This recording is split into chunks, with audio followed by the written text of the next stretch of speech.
answers, as well as the evaluation at the end. So to access Slido, you'll see the Q&A panel on the right-hand side of your screen. Alternatively, you can go to slido.com and enter the code IMM, so that's IMM, the start of immunisation. You'll also see a QR code pop up on your screen as well.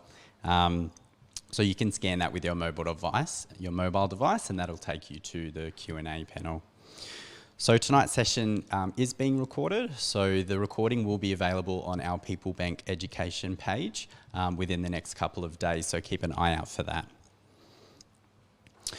So I'd like to introduce tonight's speakers. So we have Patrick Cashman, who is the Immunisation Coordinator for Hunter New England Health, Population Health.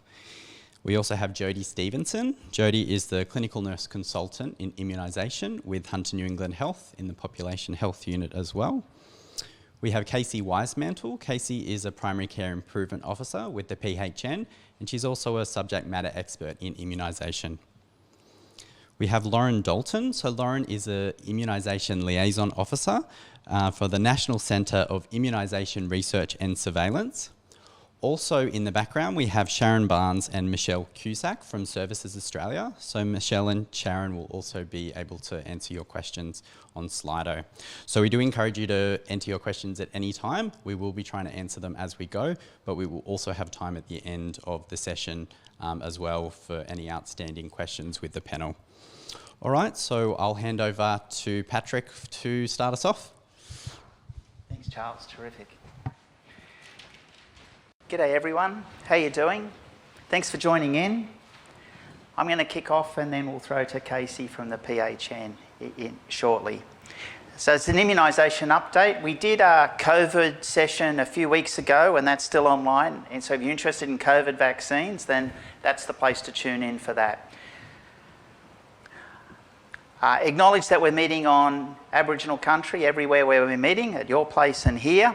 And the Uluru Statement is just this beautiful little statement. If you haven't read it, I encourage you to search it up and have a read.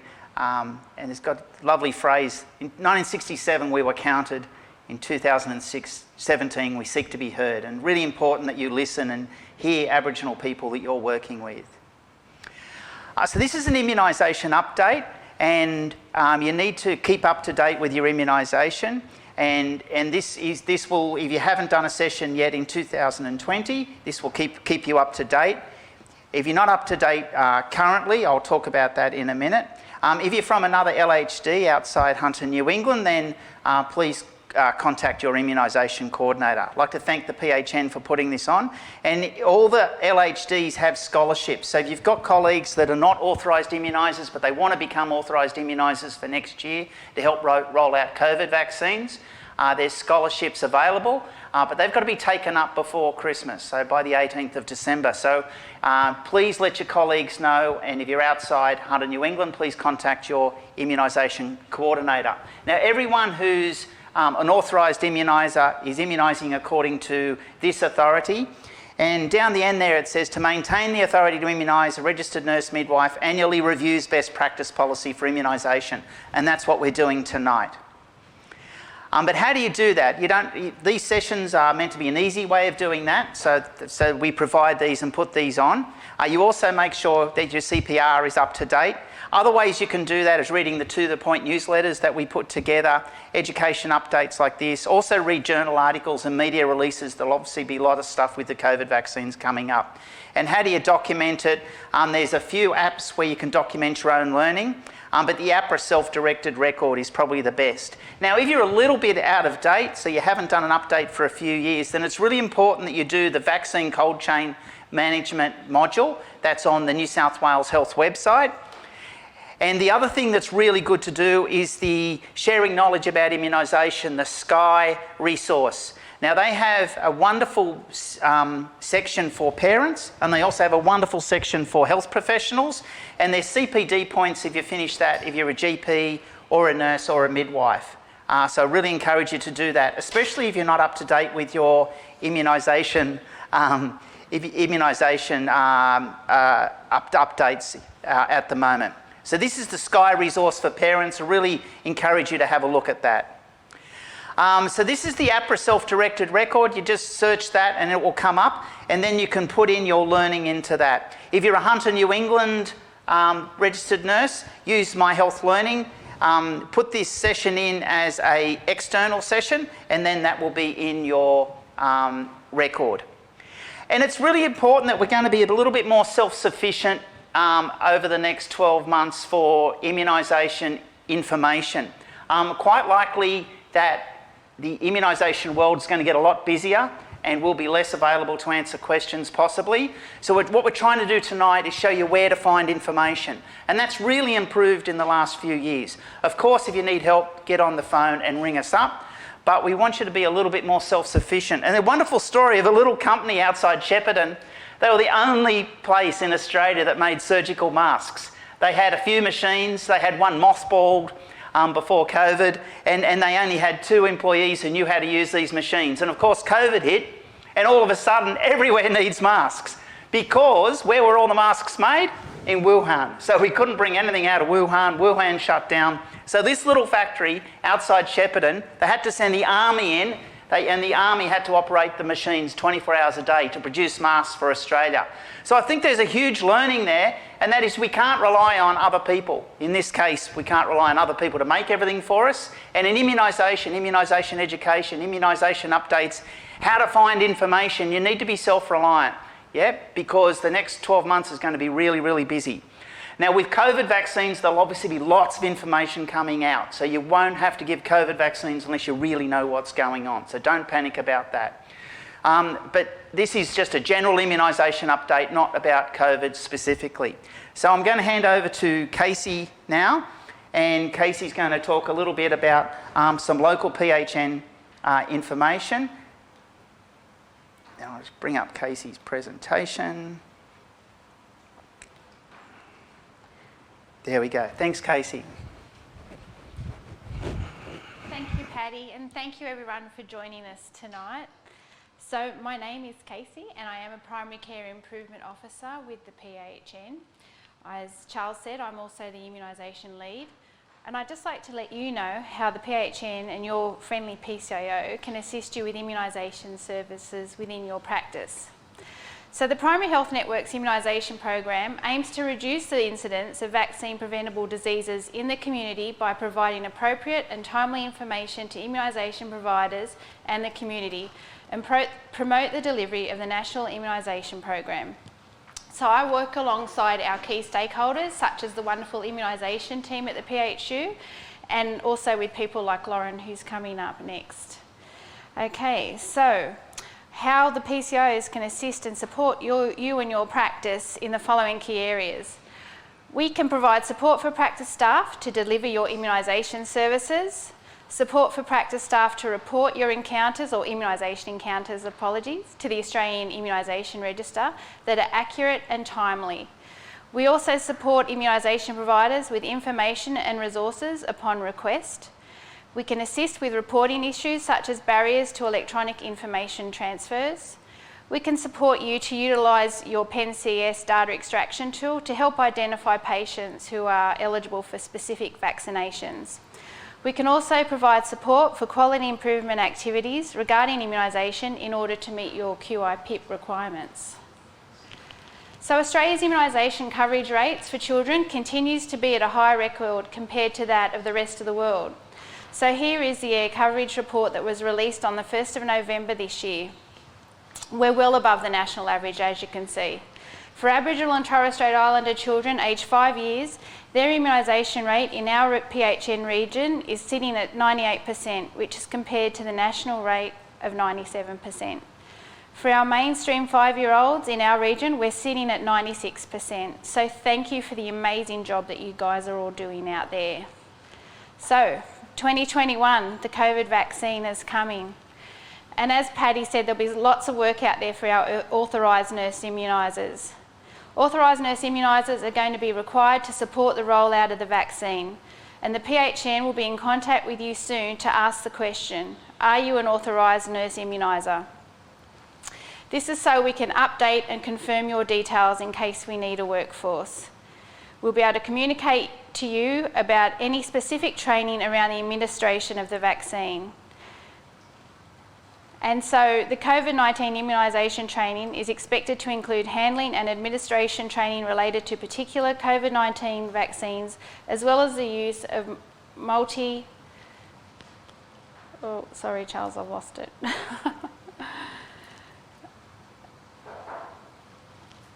So keep an eye, so like Patty said, there's going to be scholarship opportunities coming. Please let your colleagues know and ensure that you keep an eye out on our website and in emails you receive from either your friendly PCIO or from the PHN newsletter. This will help us meet the anticipated needs in vaccinating our community, and we'll be also providing scholarship opportunities for those who are eligible for the training. And that's it from me. Thank you. Thanks, Casey. That's fantastic. Now, obviously, 2021 is going to be huge in the vaccine world. And if it wasn't big enough, there's lots of changes to the Australian Immunisation Register. And I find this really confusing and not very good at it.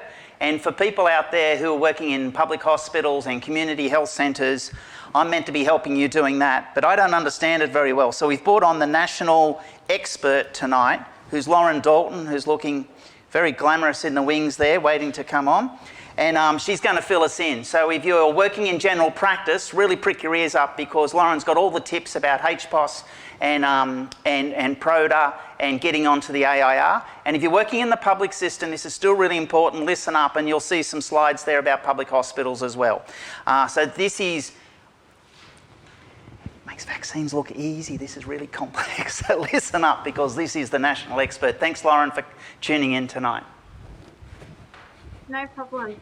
So I'll just check that everyone can hear me all right. So thanks, Patty, and thanks, Casey. And look, I am no expert, but I've been working in this field for a little while, but as Charles said, that we do have Sharon and Michelle from Service Australia online. So really tonight, I just want to give a bit of an overview around the register, but mainly focusing on PRODA, HPOS and delegations. And the slides will be made available, so I'm happy to share those. And there's also some great resources that I've sent through to the PHN that will be coming out to you all over the next few days. And they are user guides about how to register, how to access the site through different methods. So please don't feel like you need to make a lot of notes tonight, but hopefully I'm just going to give you a nice overview of just to understand what it all means, and particularly and how that might relate to moving forward preparing for a COVID vaccine. So, and apologies in advance, I can't control my slides from here. I've got too many barrier security measures on my computer, so they're going to click over for me. So next slide, thank you. So I guess just to put into perspective, you know, data on the register is really important. It's used for a variety of reasons, and they include probably most importantly supporting clinical decision making to ensure that a person is appropriately vaccinated. So if you could just click through these things for me, Chris, if that's right, great. And the next one, yep. So we measure through measuring immunisation coverage, monitoring the effectiveness of vaccines and vaccination programs, informing policy and research, and identifying any parts of Australia at risk during disease outbreaks. And the next point there is about assessing eligibility for family tax payments and child subsidy. So if you could just click through there, please. Yep, and the last one here is around facilitating entry to childcare and school. And moving forward, many of you will be needing it for employment, but also obviously, depending on how things roll out, we'll definitely be needing it to determine our travel with a COVID vaccine. So the AIR is the source of truth for vaccination, so we want that data to be accurate. So next slide, please. This next slide just shows you sort of a bit of perspective on what the AIR is dealing with on a yearly basis. So over the past few years, we've seen a huge jump in the number of encounters that are reported to the register. So in the last financial year, there was over 30.5 million encounters received. If you could just click through, there's a couple of boxes to pop up. Most of this data is received by practice management software and via the AIR site, which is excellent because that's electronic, and we know that that's got a better sort of data profile and it's more accurate. And just that little last box there that popped up just shows that, you know, during COVID this year, there were 6.5 million vaccines, which included flu, reported to the AIR in 1 month. And that's just a massive amount of numbers. So the quality of the data and the way that the data is sent to the AIR is really crucial. So the next slide here is talking about mandatory reporting. So you may have seen this around, and it's just gone to Parliament last week for discussion. So there's a proposed amendment to the Australian Immunisation Register Act. So the proposal is that it will make all vaccines given, so I'll explain that in a little bit more detail, that it's not going to be mandatory to receive a vaccine, but it's going to be mandatory to report the vaccines to the register. So the proposal is that from 1st of March next year, so 1st of March 2021, any influenza vaccines, so that's both private and public NIP funded influenza, and any COVID vaccines that's ready will need to be reported to the register. And that's whether you're delivering that in general practice, in pharmacy, in hospitals, in workplaces. That is the plan. And then from 1 July, they're proposing that all other NIP funded vaccines also be reported. So that's the normal vaccines on the schedule at the moment. If you just click again, there's another box that pops up there. So I guess it's really important. We want the air to be the source of truth. There's some great opportunities and great things that you can do on the AIR site. You can look up someone's history, you can record an encounter, you can print off a statement for someone to use to enrol in childcare. So I guess this is just, this legislation hasn't been confirmed yet, but it's being discussed in Parliament at the moment. So that's just to let you know. But obviously there needs to be a lot of work to get people ready who aren't at the moment reporting to the AIR. Those working in general practice, you're doing a fantastic job, and well done on those coverage rates. That just goes to show that what you're reporting through is being received. But those in the non-traditional providers, such as in workplaces and hospitals that don't, the software that doesn't report to AIR at the moment, there's a lot of work being done in the background to get all that up to speed. So I'll just move to the next slide, thank you. So that's just a bit of background. So I'm really here tonight just to give an overview about PRODA, HPOS and delegations. And Jodie's spoken to me about perhaps next year having some more detail around data quality. That's probably my background. But just to explain to people what is PRODA, and apologies for those who are using it already. And there's a wide audience on tonight. So for those that aren't clear, PRODA is really just an online identity proofing and authentication system. It's just proving who you are. And we know that there's some sensitive data held on the register. And so if you're going to be accessing the register, the government wants to know who you are and that you're an appropriate person to be accessing that information. So if we could just click down there. So PRODA offers a lot of good things. It's better security. It's online registration when just the initial setup. It means that you can access the AIR site from any connected device. So you don't need that authentication file anymore, and you don't need to have that on your laptop or wherever you might be. And you as one person has one access, so no more sharing of passwords. So if we could just click through, next little bit there will come up. So that's the steps online. There's some great resources available to see. And we'd encourage everybody now to start registering for PRODA. So individuals need to register. So every person, and I'll go through this in a little bit more detail, every person who wants to access the AIR needs an individual login, and organisations who are set up to report to the AIR will also need to do that. And general practice is a little bit different, but I'll explain as we go. So that's what's happening at the moment. So the next slide talks about HPOS. So HPOS, so what is HPOS? So it is the Health Professional Online Services. So really it's the way that everybody does business with Service Australia. And HPOS is made up of a number of programs, and AIR is one of them. So I like to think about HPOS as windows, and there's a number of functions. You've got Outlook, and you've got Word, and you've got Excel, and AIR is one of those. So it's one program within HPOS. So we just click through there. This is what your HPOS screen will look like. For those who are familiar with that, you're probably all over that and using that. So the first little screen there, just shows that first box, and then that little My Programs box will appear once you tick on that, and AIR is one of those programs within that. So that's just what it looks like on your screen. So just moving to the next slide, you'll just to understand that we log into PRODA, we go to AIR. So I'll just pause there, the slide. So at the moment, where are we moving to? So at the moment, most of you would be accessing the AIR site, particularly those working outside of general practice. using an authentication file. And, you know, you might share that authentication file around your unit. It's got one password and it expires every few months and you've got to keep it up to date. If you're working in general practice, you know, your GP's got one of these authentication files and shares it with the nurse. And that gets you into HPOS and then that gets you into the AIR site. But moving forward, what we're trying to do, so if you just click forward onto the next slide there, thanks. The next part of the process is that, oh, sorry, if we just go back a little bit, sorry. Yep. So you're going to access via PRODA. So from now on, you're going to log into PRODA. You've got your own personal username and password. You'll be linked to HPOS, depending where you work. I'll go through that in a second. And then that gets you to the AIR site. So the only thing that's changing is the authentication file is being replaced by access via PRODA. And you've set up PRODA and you've proved who you are, and then you're ready to go. So thank you. Next slide. I like to use this analogy of the bus. So at the moment, AIR is the bus on the screen. And, you know, in previous years and times gone by, you used to pay money to the bus driver to get on the bus. So at the moment, you're using authentication file to get on the bus. And we don't quite know who that is getting on the bus. We know the organisation or the practice. But moving forward, if you just click through, we're all going to be using Opal cards. So to get onto that bus, and AIR is that bus. So the Opal card knows who you are.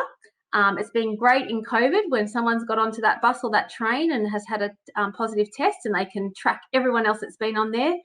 And that's how we like to think about PRODA, is that PRODA is the Opal card. You've proved who you are, we've got your details, and now you're getting access to things like the AIR. So hopefully that makes things a little bit clearer for people. So just the next screen here. And as I alluded to, there's two great user guides that Services Australia have put out. And I manage a program to support PHNs and public health units, you know, deliver immunisation programs. And we asked them to develop these user guides to help providers and to help those accessing AIR. So that will come around to all of you tomorrow. So there's two guides. It's accessing the AIR using PRODA for individuals. And using PRODA for organisations. So I'm going to go through each of those accesses now. So just moving to this slide, just to explain the next slide there, thanks. So there's just a couple of things to think about. So this is really pitched at those working in general practice. So as you know, those working in general practice, GPs have a provider number. So they've got automatic access to HPOS and to the AIR site. However, nurses and support staff, such as practice managers, they don't have a provider number, so they're not able to access the AIR site without being delegated that access. And so for GPs working in general practice, they can start to delegate their PRODA access to the AIR site to nurses and practice managers to perform many of the tasks that they're already doing. So just clicking forward, I guess just in summary here, that, you know, we know that a lot of nurses are doing a fabulous job in general practice delivering immunisations.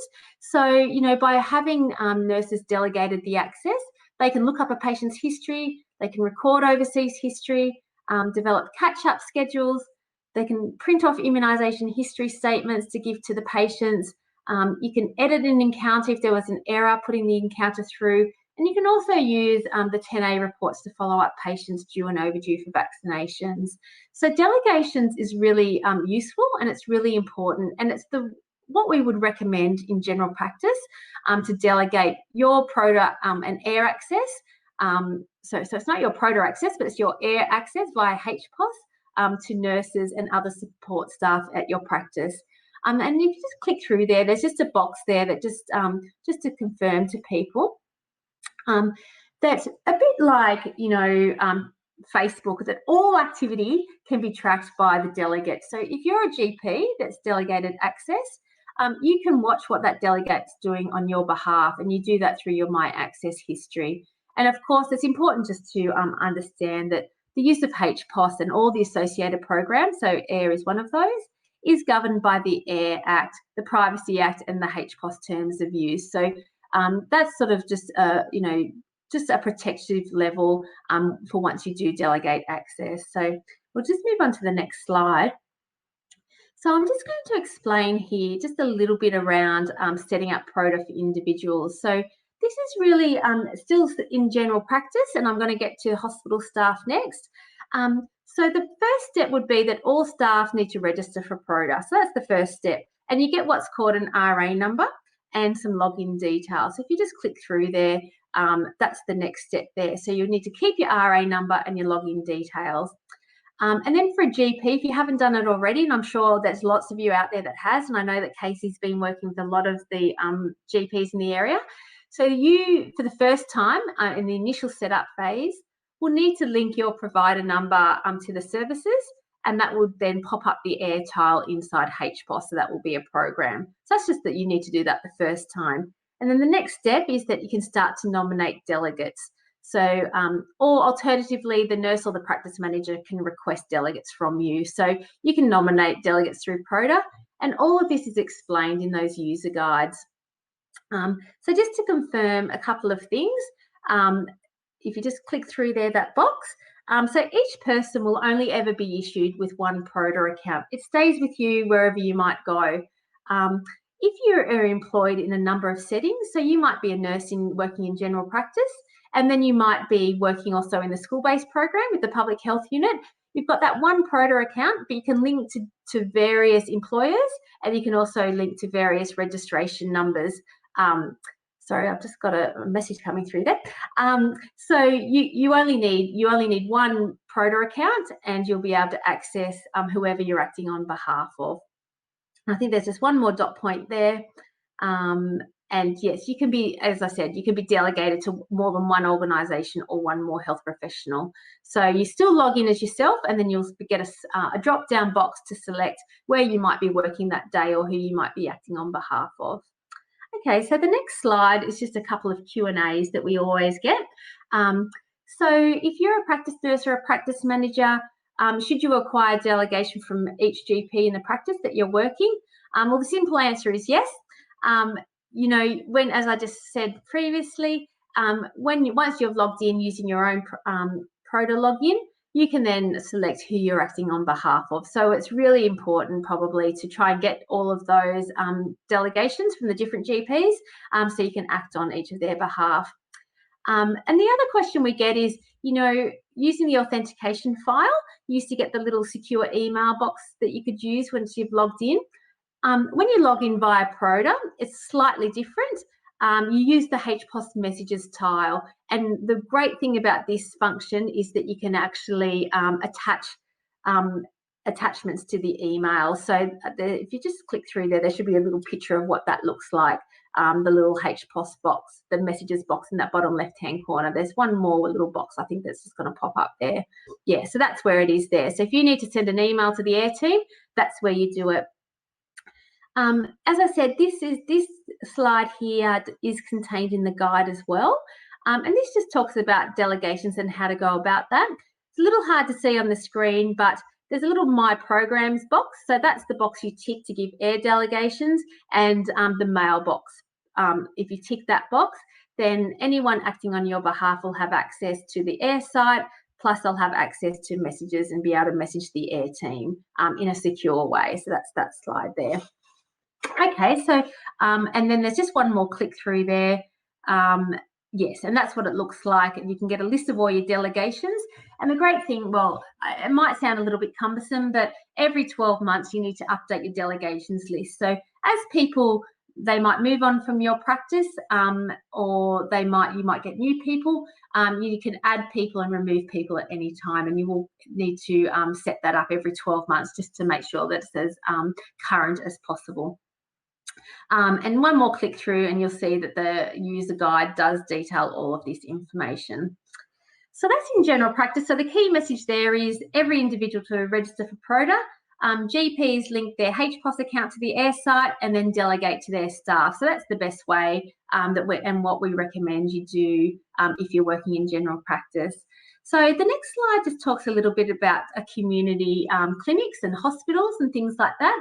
So if you're working in a community clinic or a public hospital, how do you access the AIR?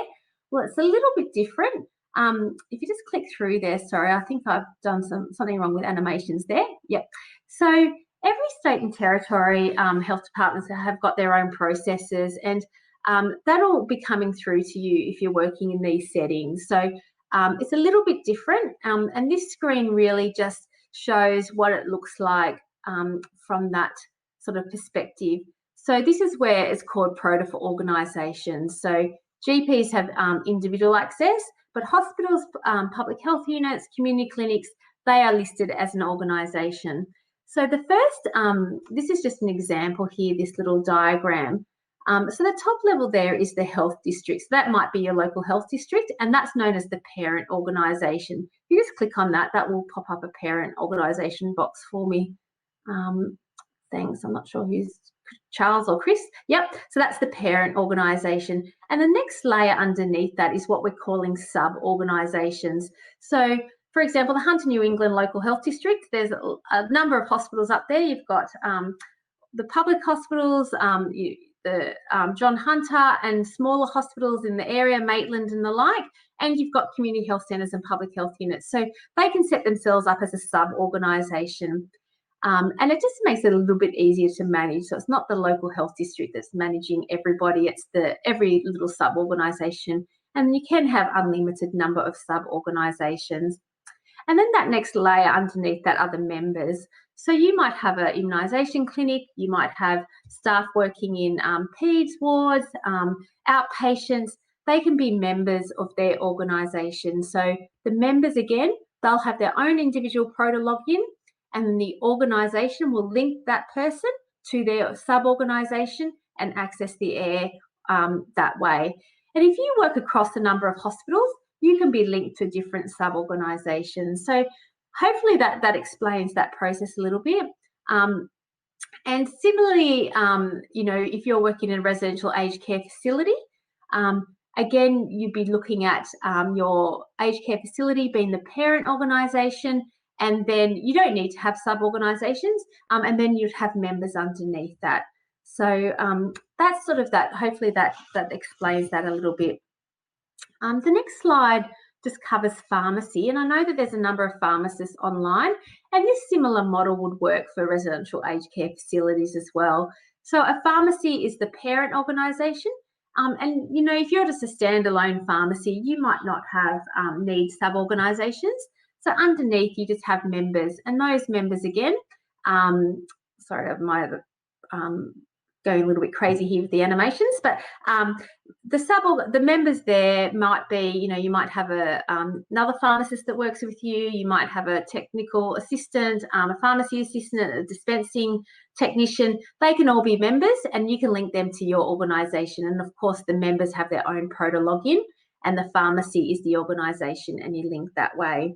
So if you just click through there's just some details in the box just to explain that. So again, that's the parent, and then individuals have their own login. And there's just one more box. You just click through, great. So if you are a pharmacy and you're already reporting to the air, that's fantastic. And, a lot of pharmacies are using MedAdvisor or GuildLink to report to the air.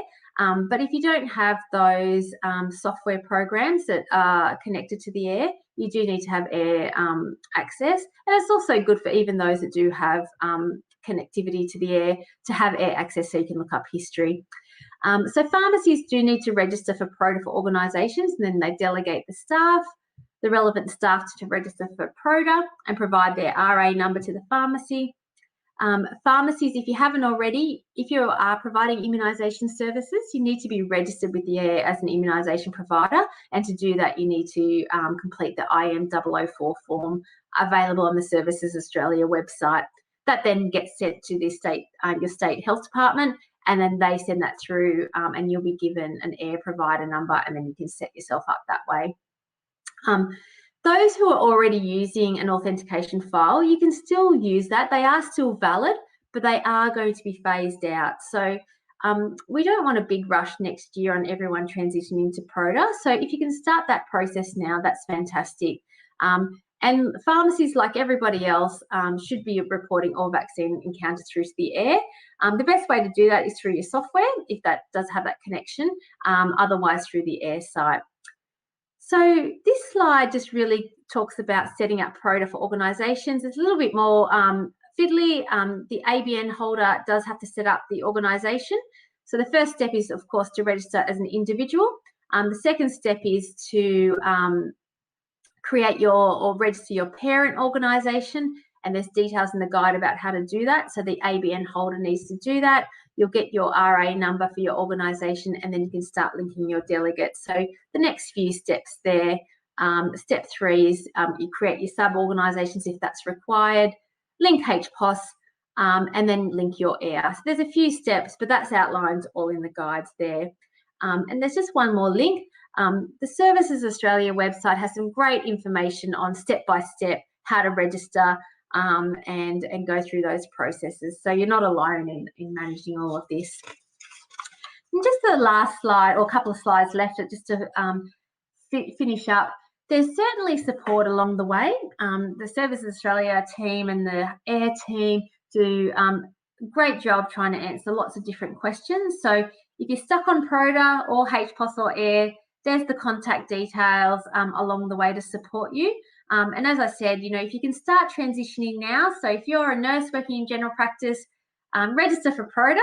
You need your passport, a Medicare number, and another piece of ID, a bit like opening up a bank, and start to work with your GPs to start delegating access.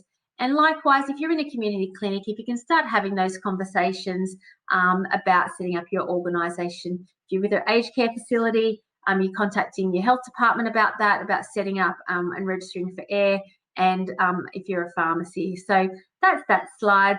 So just to finish off, the key messages from tonight.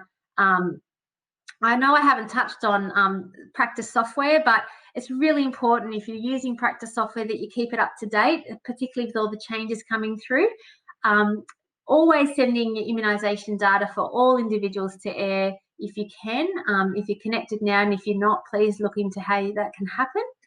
Always encourage you to check your patient's history on the AIR site. So, if you've got a patient who's not familiar at your practice or at your clinic, looking up the AIR and looking at what their history is and making sure that everything's detailed is great. Start registering for PRODA.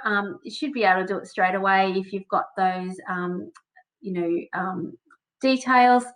Start accessing the AIR via PRODA and HPOS, and hopefully that will get you through. As I said, there's lots of resources. I've sent a list to Casey and the team to distribute tomorrow. NSIS, where I work, have a sheet on sort of tips and tricks around data quality, particularly if you're using Medical Director and best practice that you might like to have a look at. That's available on the NSIS website. Those user guides are coming to you tomorrow. And there's also lots of information on the Services Australia website, as I flagged as well. And of course, not forgetting Casey and all of the team at the Hunter New England Central Coast PHN. They're certainly happy to help. Casey and I often have discussions, so if she doesn't know an answer, I'll try and help, and if not, the Services Australia team will. So if we can click through there's another box with Casey's details, and I'm sure she's familiar with all of you. And the last slide there, coming up next, yep, there's Casey's details, is, look at that, all vaccination history in one place. So we'd like to think that the AIR is going to be the source of truth. It's going to be really important for a COVID vaccine. We know that some of the initial details that's come out from the government is that 2 doses of a COVID vaccine are required. It's not interchangeable. You're going to have to make sure that the same brand of vaccine is given in subsequent doses. So to be able to look up somebody's history is going to be super important. So thanks for your time. And I know that there wasn't a huge amount of detail there, but hopefully it's given you just a sort of a picture of PRODA and HPOS and the importance of delegations. And those user guides will come to you and happy to take questions. So thank you.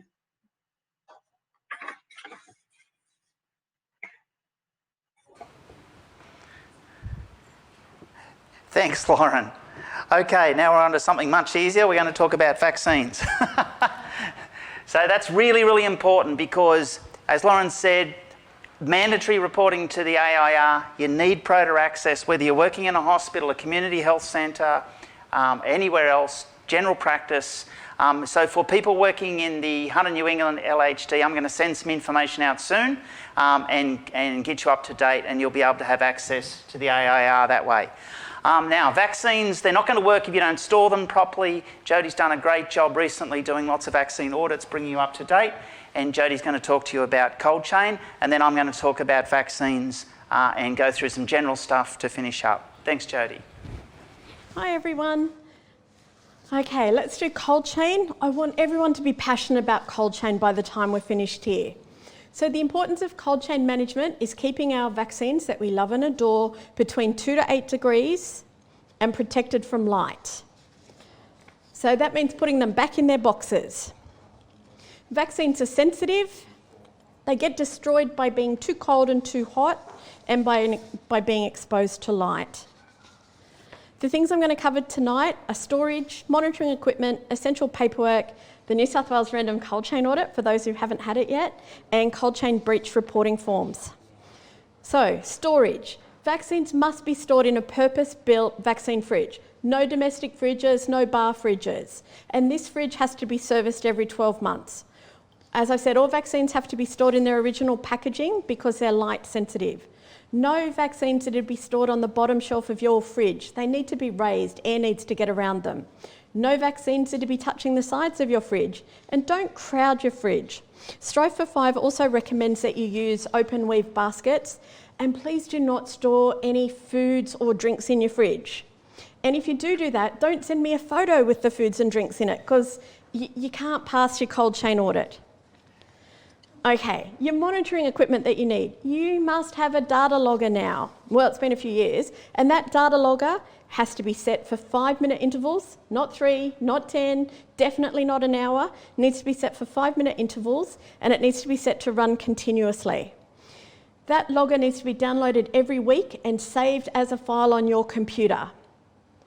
It's best if this is on a shared drive so other people can access that file. And that data logger needs to be serviced, calibrated or checked for accuracy every 12 months. And the battery needs to be changed every 12 months or as per the manufacturer's instructions. Not all batteries can be changed. The tiny tag data loggers, the initial ones, you can't change their batteries. You can only discard them after around 18 months. And you're going, how do I know? Sorry, log tag you need to discard, not tiny tag, log tag. And you're going, how do I know if I need to throw it out? So here's an example on how to check your battery status on 2 of the more common data loggers we have out there. Log tag, click on the summary and check battery status. Anything other than okay, it needs to be replaced now. With your tiny tag, while it's plugged into your computer, go across the top of your icons and pick the little clock, and that'll tell you this logger is good. And it'll also tell you the temperature in your room. That can be kind of exciting if you're trying to get air conditioning. So looking down, just make sure when you go to relaunch that all those little things are what we want. So the name of your practice, that it's recording every 5 minutes, and that it's set to run continuously or indefinitely. This means it'll just keep going and it'll wipe over the oldest data in case something's happened. Other monitoring equipment you need. You must have a battery-operated min-max thermometer for each vaccine fridge and each alternate cold chain storage that you've got. This is in addition to the built-in min-max thermometer on your fridge. So that's a separate battery-operated min-max fridge that's also in your fridge, min-max thermometer, sorry. You need to record the current, the minimum and the maximum temperatures twice a day, every day your practice is open. And with this battery-operated min-max thermometer, you need to change the battery every 6 to 12 months, and the accuracy for that bad boy needs to be checked every 12 months. Ice slurry test is in Strive for 5 on how to do that. Essential cold chain paperwork. These are the stickers that you need to have on your fridge, your PowerPoint and your meter box. You need to have certificates of completion of the New South Wales Health Cold Chain Management Training. This training's on the New South Wales Health website. You need to have vaccine management policies that are reviewed every 12 months. You need to have written procedures for what to do in a cold chain power, in a power failure. You need to have daily temperature graphs, and you need to do your annual Strive for 5 self-audit if you're in GP land. If you're a public facility in New South Wales, you need to do your annual QAS audit. So here's what your min-max chart should look like in GP land. These are available on the Immunise Australia website. They're free, they will send them out to you. Front page now goes up to 30 days. You need to plot the maximum, the current and the minimum temperature and write them on there. Don't just plot the current temperature, it doesn't tell us anything. The back of that chart is all space for you to write instructions on what's happened. So you might have had a little spike on your data logger for 12 degrees for that 15 minutes while you were putting in vaccines. You just get to write that on the back of the page there. For New South Wales health facilities, really similar to Strive for 5, except you get your own policy, and it's called the Vaccine Storage and Cold Chain Management Policy, and you get a different temperature graph that you have to order from Stream. You also have to do your annual QAS audit, and there's your protocols regarding vaccine fridge protocols for your monitoring, same as Strive for 5, but they're in your policy that's available on the New South Wales Health website. The resources that we're talking about tonight are on Immunise Australia. There's the National Vaccine Storage Guidelines, Strive for 5, the posters are there, the stickers, the appendices are all there. Don't hesitate, do your free shopping. Here's your how to report a cold chain breach. So you've come into work, your maximum is showing 20 degrees, you download your data logger, you call us. Do not throw out any vaccines until you speak to the public health unit. We've now got thermostability data, which means we can keep and save most of those vaccines. Just put a sign on your fridge, do not use, cold chain breach, and then either give us a call so we can send you out the cold chain breach reporting form, or even better, as Patty was saying, we're all going to be snowed under, go to our Hunter New England website, Health Professionals Cold Chain Breach. Click on the form there, fill it in, email it back to us. Our email's there. When you email it back, make sure you include your data logging file. Make sure you fill the form in online as well. Don't print it out and write on it. It's got little boxes that we can fill in and return it to you. So take the time to fill it in online. So we're also doing New South Wales cold chain audits. We had a goal of doing 50% of our GP surgeries by the end of December. I'm not going so well on that. I'm a little far behind. Thank you for all the surgeries that have sent through your audits. If you've learnt something from tonight's presentation that's not in your audit, please fix it and resend it. If you sent me a photo with vaccines on the floor of your fridge, lift them up, get a baking tray, a wire rack, lift them up, take a new photo, send it through. So thank you to the PHN who are helping us with those audits.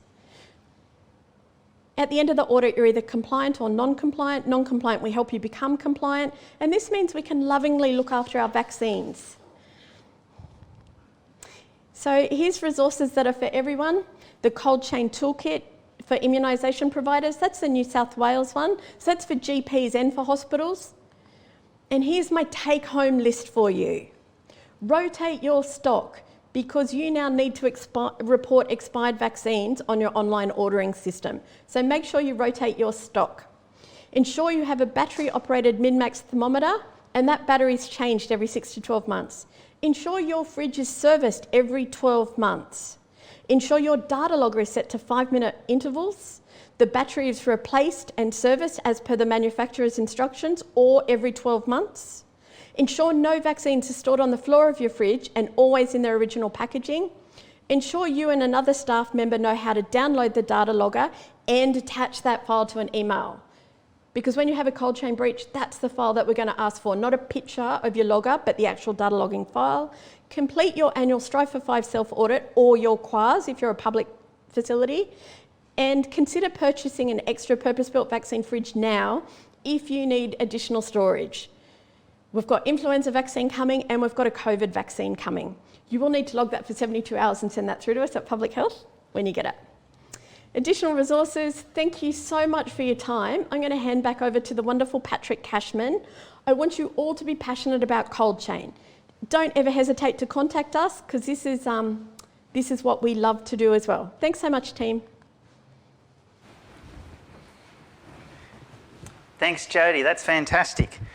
So for anyone that's getting close to bedtime, Jody keeps saying passionate all the time. You might be getting amorous with your partner at home there, but we'll just keep trying to get you focused on vaccines, even at this late time of the evening.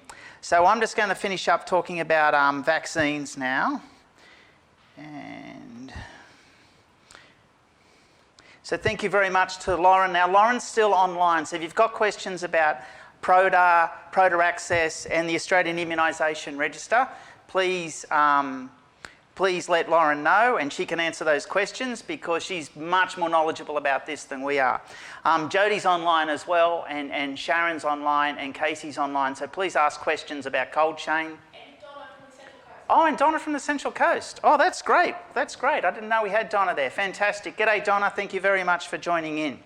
So tonight I'm talking mainly to practice nurses, Hunter New England nurses, hospital nurses, but if you're another profession, GP, pharmacist, practice manager, enrolled nurse, please stay tuned. We're just going to talk about vaccines in general. 2020 is the year of the nurse. Well, 2021 I think is going to be the year of the immuniser. So just a reminder that how important immunisations are. So tonight I'm not talking about COVID vaccines specifically, but general vaccines, and it's a general immunisation update for authorised immunisers. Now Samoa, just off the coast here, has only got a population of 200,000 people. Now in the 3 months from September to December 2019, so less than 12 months ago, they had nearly 6,000 cases of measles and 61 deaths in kids under 4.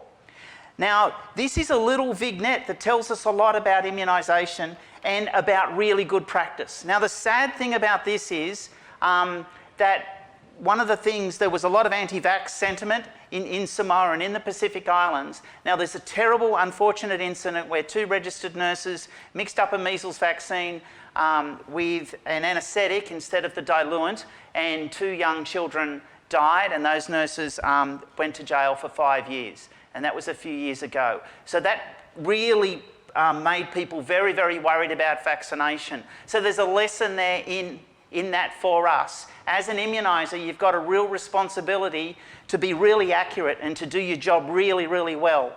And everything's got to be exactly right. You can't afford to make mistakes. So when you're giving a vaccine, when you're selecting a vaccine from the fridge, when you're looking at someone's immunisation history, when you're looking at someone's medical history to see which vaccine's appropriate, it's really important that you switch your brain on and do it right. We don't want errors because people will worry if we've got a new vaccine, the COVID vaccines, if people think that the workforce is not up to it, they're not going to have the vaccine. So now Samoa, now you know a lot of Australians went there. You've probably got some colleagues that went there. They gave a lot of vaccines, and now Samoa's immunisation rate's right up, and measles has dropped right away there, which is really good. But in the midst of all the COVID vaccines, don't forget to give your regular vaccines. Now the COVID vaccines, we've got a few million doses. Australia's got agreements with 4 companies, plus the COVAX facility. Now, we're quite involved in some of the systems that we've built up, AUSVAC Safety specifically, in the phase 4 post-marketing surveillance of safety. So we're quite involved in vaccine safety with COVID vaccines, with VaxTracker and the SmartVax systems, and you'll see some more information about that. Now, if you are interested in more information on the COVID vaccines, if you go to our website and click on that link, there's a COVID vaccine presentation there. So I'm not going to talk any more about COVID vaccines tonight. Now this immunisation website, which is our local one, Hunter New England one, Chris Staples in particular, but the rest of the team, Angela, Sharon and Jodie have put a lot of work into this, and it's got really good information. So it's really your go-to place now for information. And I'm going to talk about that information in a minute. So rather than just pick up the phone and ring us, maybe try to go to the website first, especially next year if it's difficult to get help at the public health unit. Now, if you're in general practice, the Pathways program is absolutely fantastic. They keep this rigidly up to date. It's got all sorts of information there, not just vaccine information.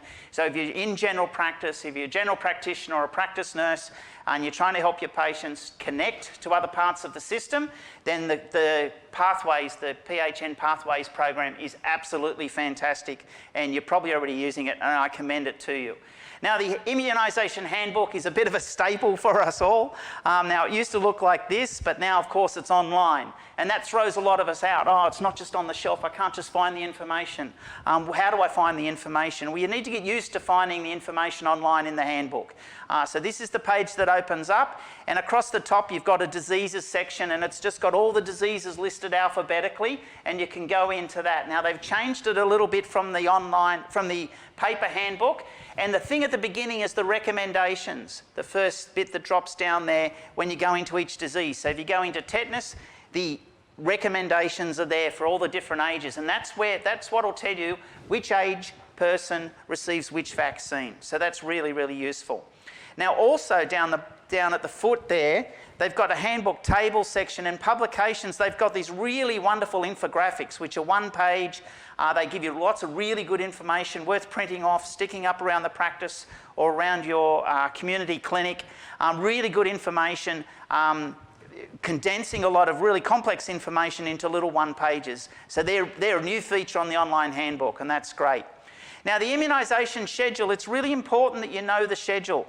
Now 2020's been a long year, and as we get into December you get all that tiresome rehashing of the year because all the media outlets have forgotten how to make news and all they do is rehash the whole year. So we're going to get the whole disaster of 2020 in the next few weeks, unfortunately.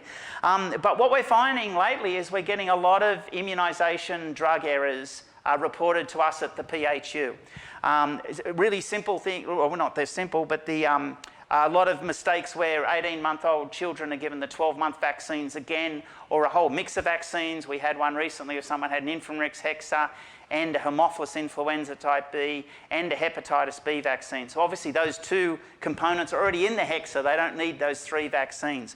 And these are all really good practitioners making mistakes because I think people are tired. So one of the messages tonight is where to find information.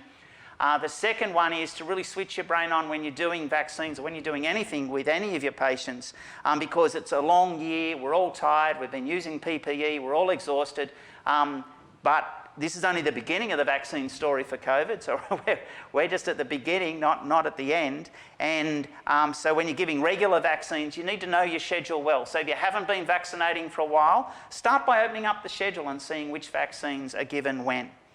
And now there's some really good resources. So catch up, we get a lot of catch up questions. There's now an online catch up calendar and you can just search that online and you put in some details about the patient. This is patient John Smith.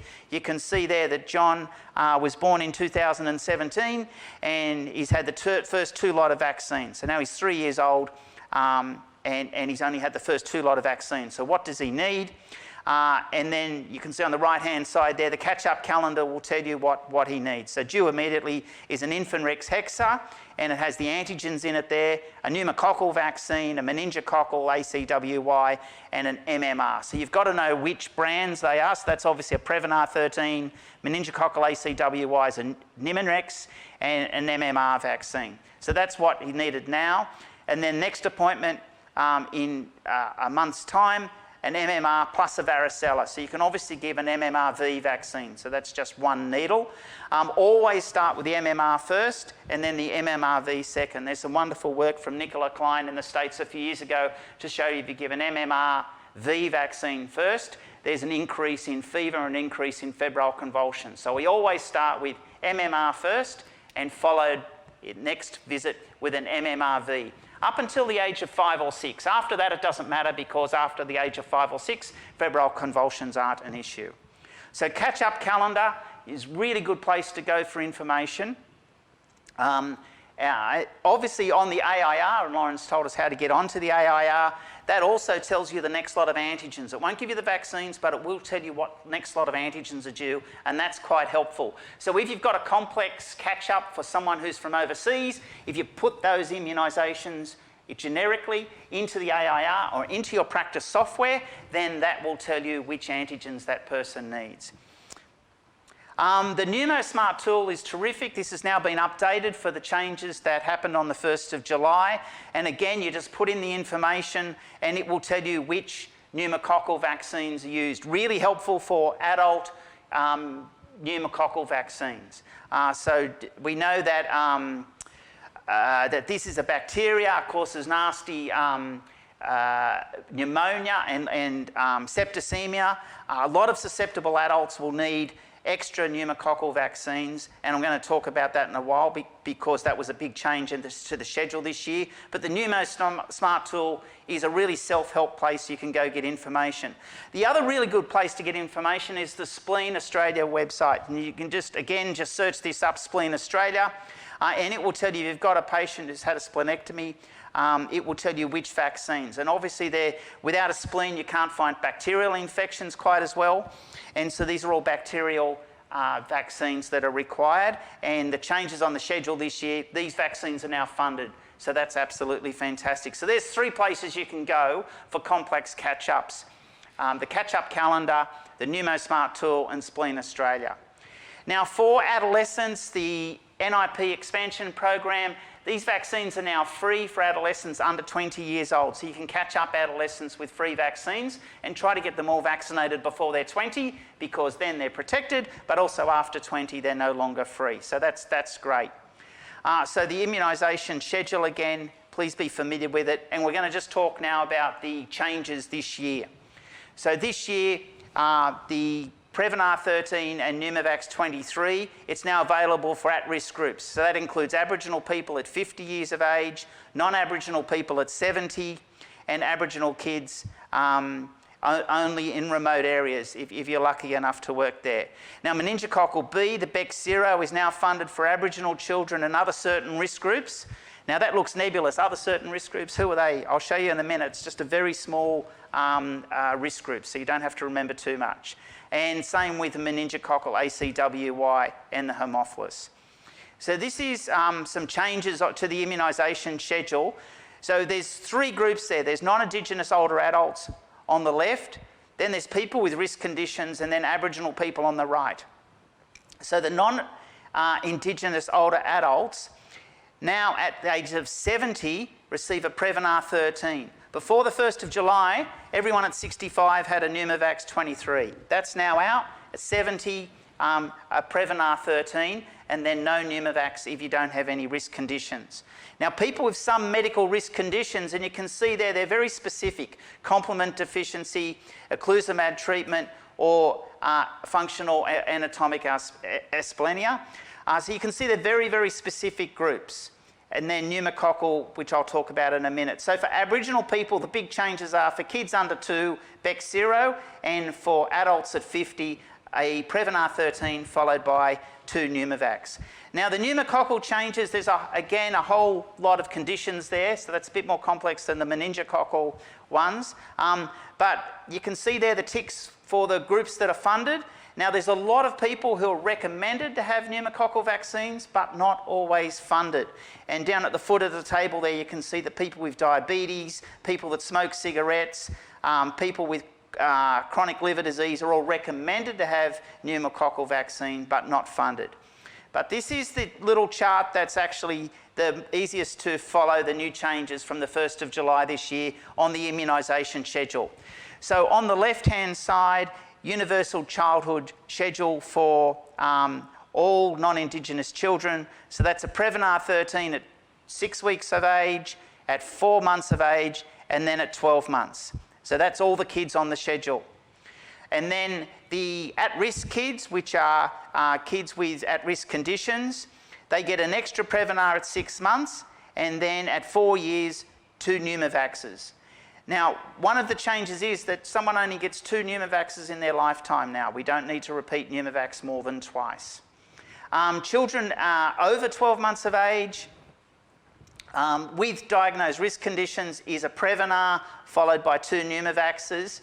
Now, a really important one, the second from the right, is Aboriginal kids without a risk condition is Prevnar followed by 2 risk conditions. That's not Aboriginal kids, that's Aboriginal people at 50, so that's new.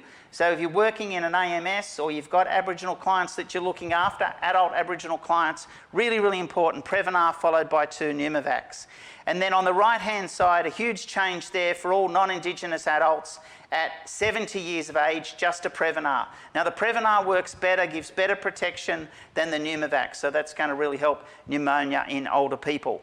Now why are we giving these vaccines to Aboriginal people? You can see there the solid lines, the rates of pneumococcal disease notifications for Aboriginal people, much, much higher than the dotted lines for non-Aboriginal people. Now the meningococcal B, the Bexsero is now funded for Aboriginal kids at 6 weeks, 4 months and 12 months. So if you're working in an AMS or you've got working with Aboriginal children, this is really important and this is life-saving. We see a lot of kids, Aboriginal kids with meningococcal illness, and so this is potentially life-saving. Now it's funded at those ages, but there's a catch-up for kids up to 2 years of age. So if you're working with Aboriginal children up to 2 years of age, please let the families know that they can get the Bexsero vaccine funded. We give paracetamol routinely.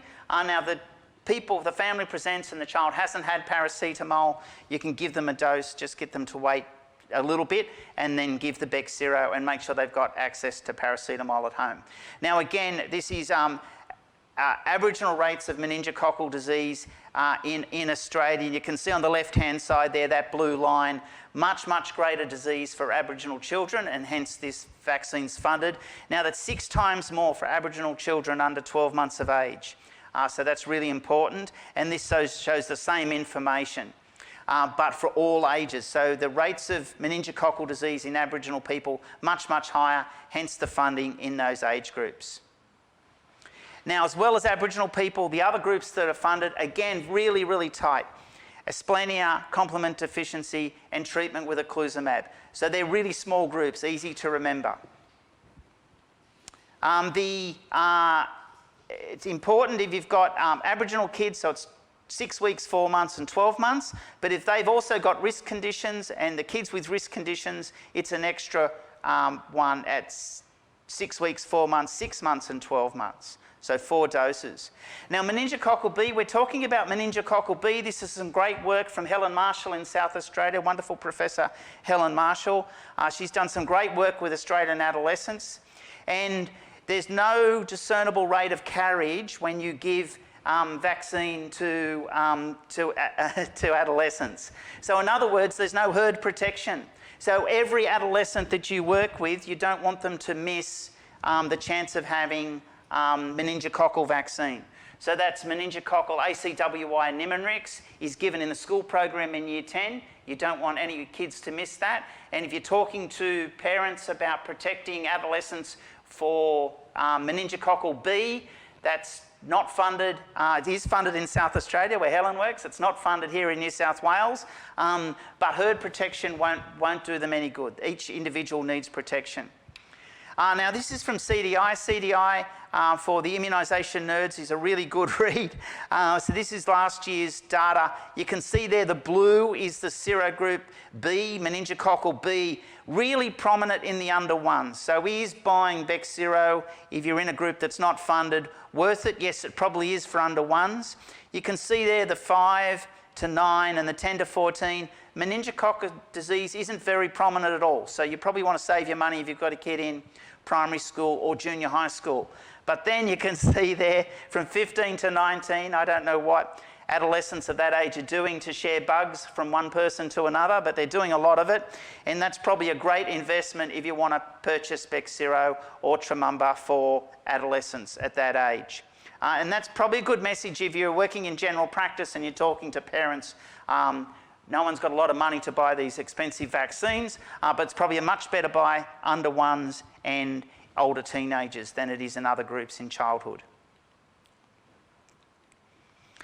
Now this is a great story. This is a guy called Ethan Lindenberger, and now he's a kid who was turned 18, and his mum didn't immunise him. So he had no vaccines on board at all. And he thought he'd like to get vaccinated, so he sought out some information, and it caused an online storm like these things do.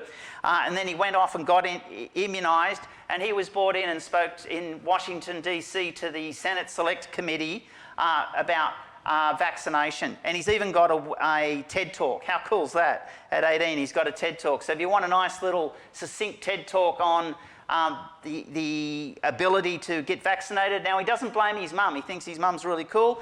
But what he does blame is the information his mum was subjected to online wasn't very good information, and she made a decision not to vaccinate him, and he doesn't think that was the best decision, and now he's vaccinated. So if you want a nice little TED Talk to listen to, Ethan's is really good, and he's given information now. So one of the things he talks about is the information online. So there is polarised debate online.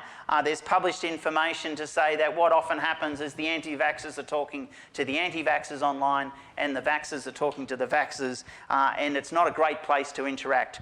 But what is a great place to interact is when you're working with your patients. They really listen to you as their doctor, as their pharmacist, as their nurse. They really listen to you. That's the place where you make, so around barbecues and stuff is probably not the place to work and promote vaccines, but with your patients really, really is. We know that online is an echo chamber. Save your time.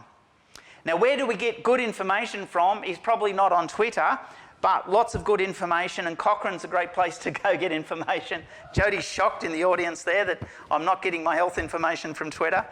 Now, Cochrane did a great review of adolescent immunisation, and what they found was that health education really improves the uptake of HPV immunisation comparing it to normal practice. So when you're working with people, tell them why this vaccine, why it's recommended to them, why it's funded for them, why they should have it. And that really makes a big difference to people's uptake of immunisation.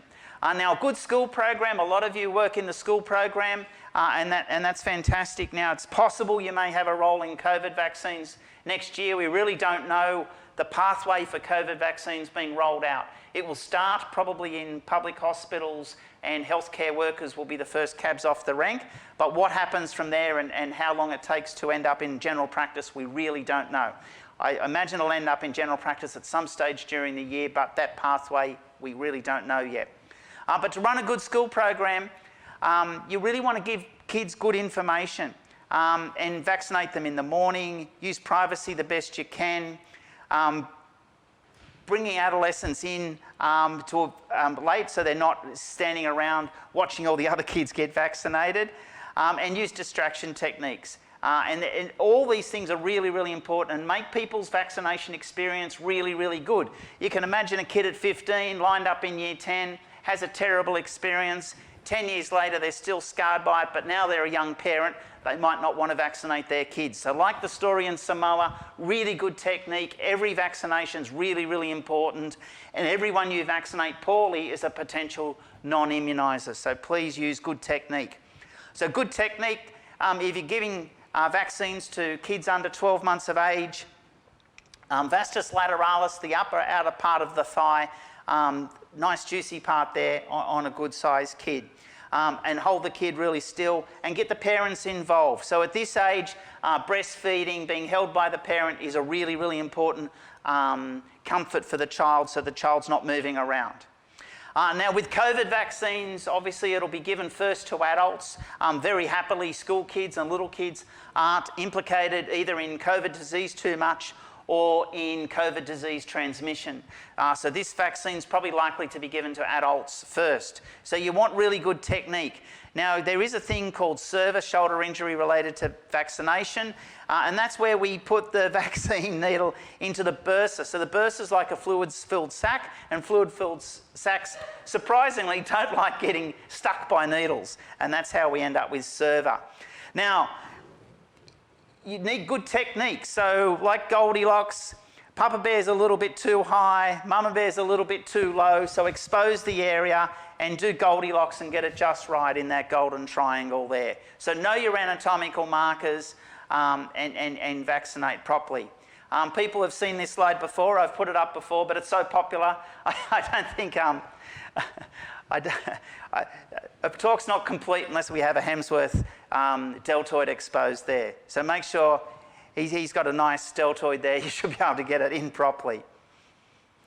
Now, you also got to know what you're doing and respond if someone has a rare event. Now, anaphylaxis we'll talk about because you must know how to respond, but remember this is an extremely rare event. There's a wonderful seminal article on anaphylaxis from the MJA a few years ago. It talks about all the precursors to anaphylaxis. Vaccines don't get a mention. Vaccines are a really rare cause of anaphylaxis, but it can happen. 1 in every 250,000 or so vaccines, so you must know how to respond to it. You must know the clinical signs. So anaphylaxis is acute onset, typically with skin features, plus. So it's skin features plus something else. Skin features plus respiratory involvement, or plus cardiovascular, or plus hypotension or bronchospasm or upper airway obstruction. And I must thank Libby from Singleton. I've pinched her slides, and these are terrific little slide set on anaphylaxis. So the mild or moderate allergic reaction, you can have swelling of the lips and the eyes, hives or welts, tingling of the mouth, and this is an allergic reaction. It's not full-on anaphylaxis. Hive rash there, typical nice hive rash there on the left, and swelling of the eye on the right. Now, with a severe reaction, you start to get cardiac and respiratory involvement. So difficulty, noisy breathing, swelling of the tongue, tightness of the throat. So if you've got that rash, plus you're starting to see these severe signs, then you're thinking anaphylaxis. If you've just got a rash and the person's completely comfortable, that's not anaphylaxis, that's an allergic reaction. So the difference is you've got the mild, which is just the skin signs, or the severe that involves central. And the treatment is adrenaline. The treatment is adrenaline. The treatment is adrenaline. So if you've got anaphylaxis, you just treat with adrenaline, and it's just given into IMI into the thigh. So you must have adrenaline on board. If you haven't got adrenaline, you can't be giving a vaccine. And call the ambulance. You can't hang on to them where you are. They need to go to hospital. Because anaphylaxis can be biphasic, so you could give them adrenaline, they're fine because the adrenaline reverses the anaphylaxis, but then adrenaline short-acting, anaphylaxis can be biphasic, and then you can end up in trouble again in 10 or 15 minutes, so you must call an ambulance. So yes, you must be prepared for anaphylaxis, but it's an extremely rare event, but be ready for it nonetheless.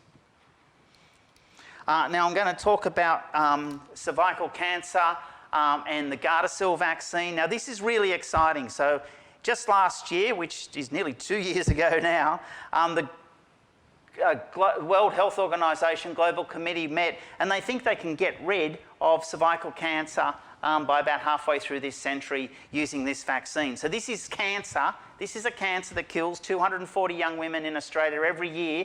Completely get rid of it just with the vaccine. This is absolutely fantastic. Now this is the age where we give the vaccine. So we give it to teenagers, and it's offered in school in year 7. So that's about 12, 13 years of age. Why do we give it at that age? One, hopefully we're getting most of the boys and girls before they're sexually active, so before they're exposed to this virus. And two, because at that age, your immune system works really, really well. So on the y-axis there is the response to the vaccine. On the x-axis is age from 9 to 25, and you can see there it works much better at ages 12, 13, 14 than it does at age 20 or so. So that's why we give it at that age. And it's also, you remember, because I know you're always reading the handbook when you've got a spare 5 minutes, you think, oh, what will I do? Will I read the paper or I'll read Mills and Boon? No, it's that handbook you pick up and read. And if you do that regularly, you'll know that for in the school program, so for ages 12, 13, we give 2 doses of Gardasil 6 months apart, and you can see why there, because that immune response is so good. But from age 15 up, 3 doses, 0, 2 months and 6 months. And you can see the reason why. So at ages 15 up, the response is not so good, so we need 3 doses of Gardasil. So a lot of these recommendations, if you just look at them as a recommendation, really hard to remember, but if you know the science behind, you can see how easy it is to remember. Now again, that's one thing to know what's happening at a cellular level and the response of the body to the vaccine. It's another thing to understand and work with people and allay their fears. Now we're talking about Gardasil here, but obviously next year when we're working with COVID vaccines, there'll be a lot of people nervous about COVID vaccines.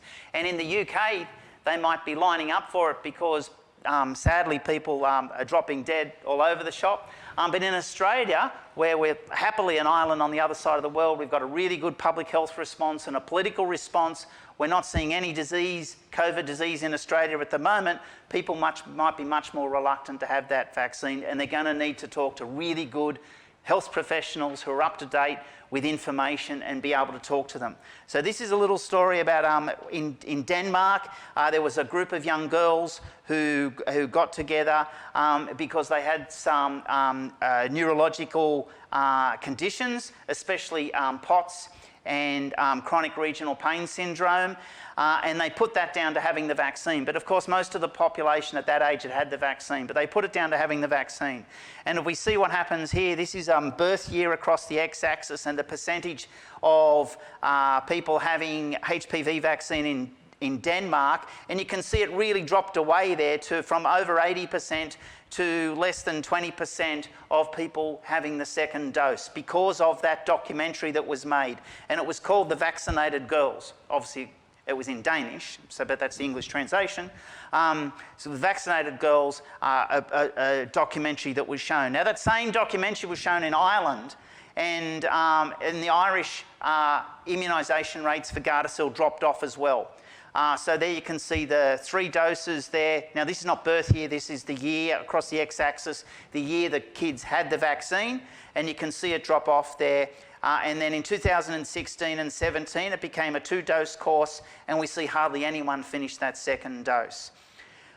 And also in Japan, now this drop-off is incredible. So they went from, in Sapporo, which is a city in northern Japan, went from about 70% of kids, about 8,000 kids in the schools in that city in northern Japan having the vaccine, to only 40-something kids in 2000. That's the birth cohort year across the x-axis, to 49 kids having the vaccine out of 8,000. So they were so worried about the side effects, they just nearly stopped vaccinating. The government withdrew its recommendation to have the vaccine.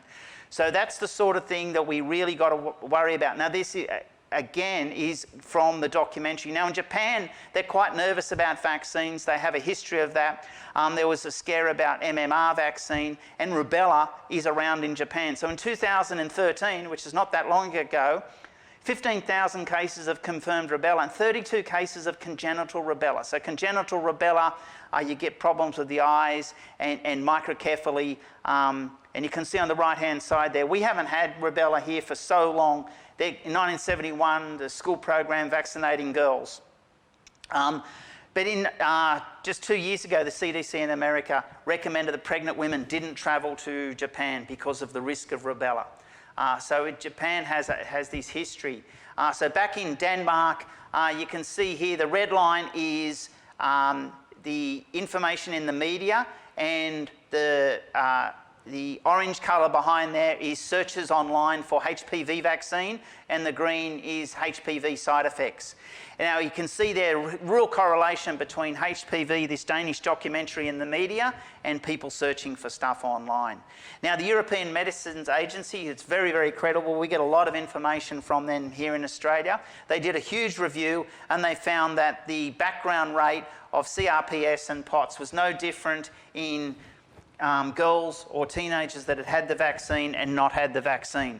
So because people put 2 and 2 together and got 5, they did this documentary, really made people worried. So the information, the message, take-home message for you as immunisers is, this is going to happen next year with COVID vaccine, sure as eggs, and you need to be, reporting adverse events properly, so that if there really is a safety signal, we find out.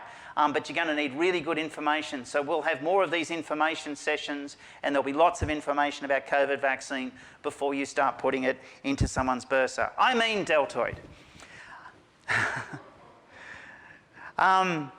The decline in the Danish HPV was really big.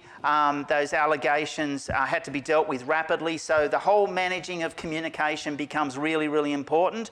And as well as making sure the vaccines are safe, there's lots of work being done on managing the message. So the Danes have now got some terrific information targeting young girls about the safety of the HPV vaccine. They've got some great graphics and stuff, and this wonderful thing on the right there, Stop HPV Disease. So 2 of the most wonderful immunisation experts we have with social science is Professor Margie Danchin on the right there, and Professor Julie Leask from Sydney University. Julie's a midwife, and Financial Review last year named her the most influential woman in Australia because she works with the messaging around vaccines, and you can see how important that's going to be for next year. And you would have seen Julie as a talking head on lots of media stuff lately about COVID vaccines, and I think you'll get used to seeing her face on the telly a bit more. We run a TIPS program here in Hunter, New England, and that's again looking at the social science of vaccines and why uptake may be lower in some areas. Just a reminder about a few niche things. So vaccination in pregnancy is really, really important. Influenza and after 20 weeks, diphtheria, tetanus and pertussis. That pertussis protection goes through to the baby, and we're seeing much less pertussis in infants, and because pertussis infection will kill infants, so that's really important. Now happily, one of the nice benefits of all the social distancing and hand washing is we're seeing less influenza and pertussis circulating anyway. We work in a rural area. These are Q fever notifications. You can see there the Hunter, New England region really overrepresented. So if you're working in a rural area, this vaccine's not funded, but a really important occupational vaccine. It's registered in Australia for people over 15 years of age. So if you're working with farming families, make sure you're recommending Q fever vaccine. Now some rural GPs will be giving that vaccine. Some haven't given it before, but please recommend them to practices where they can get that vaccine.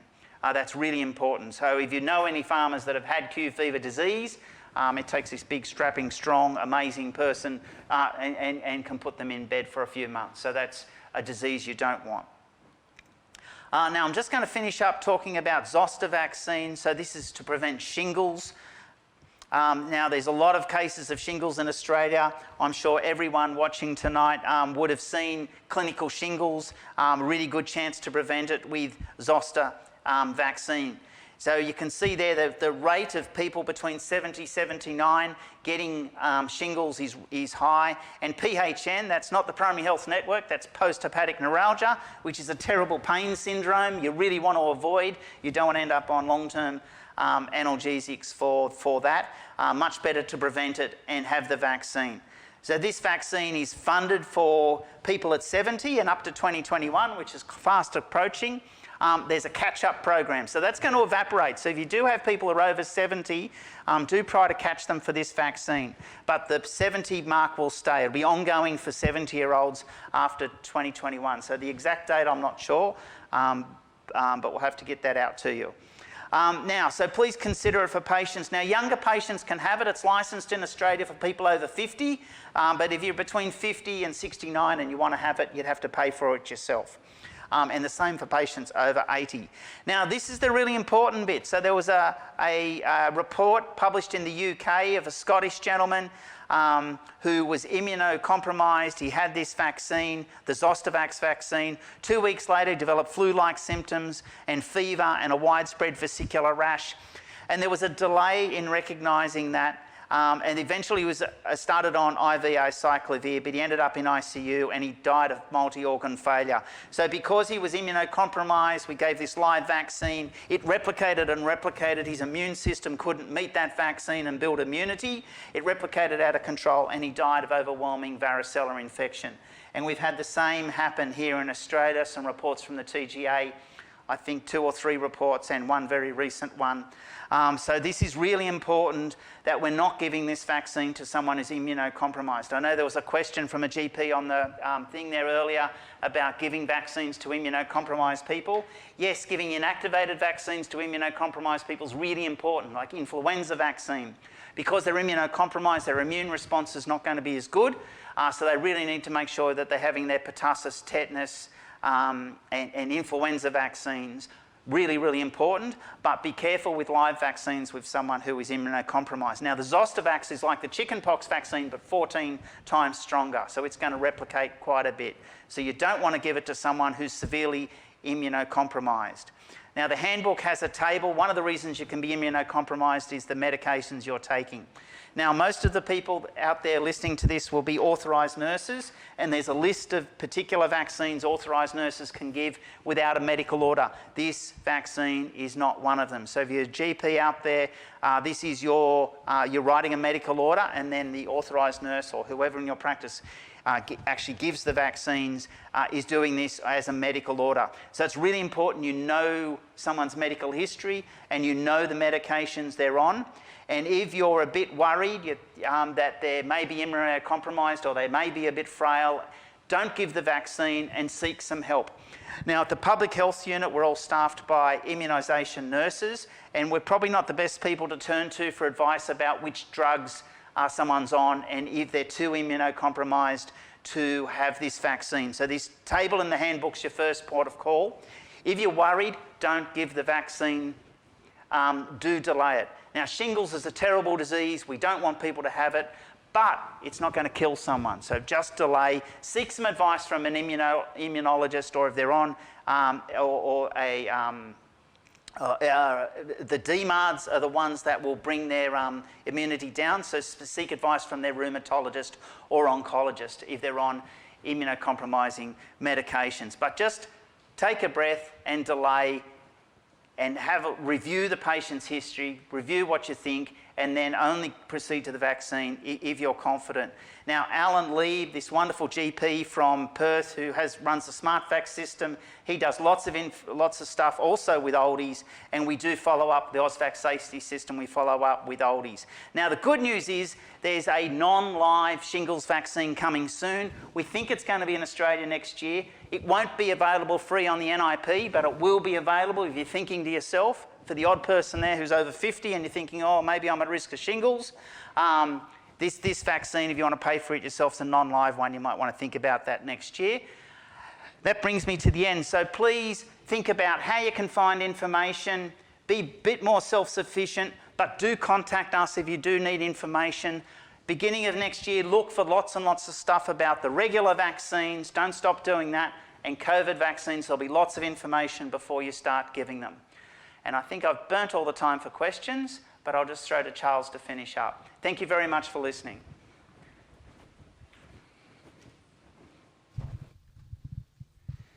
Thank you so much, Patrick. And for everyone speaking tonight, as Patrick mentioned, unfortunately we have run out of time for further questions, but I can see all your great questions coming through on Slido and all of the answers from our panel members. So I just wanted to thank Casey Wisemantle, Patrick Cashman, Jodie Stevenson, Lauren Dalton, and also the team from Services Australia in the background answering those questions for generously giving your time tonight. So as I mentioned earlier, the session is being recorded, so will be available in the next couple of days on our People Bank page, and we'll also put the presentation slides up there as well. There is an evaluation poll for tonight, so you'll see on your screen next to the Q&A tab is a polls tab. If you could just take 30 seconds to quickly fill that out before you leave tonight, we'd really appreciate that. We really value your feedback, and we always want to improve on how we deliver education to you. All right, so we might wrap it up there. Thank you again for joining us, and hopefully we will see you all again soon. Thanks.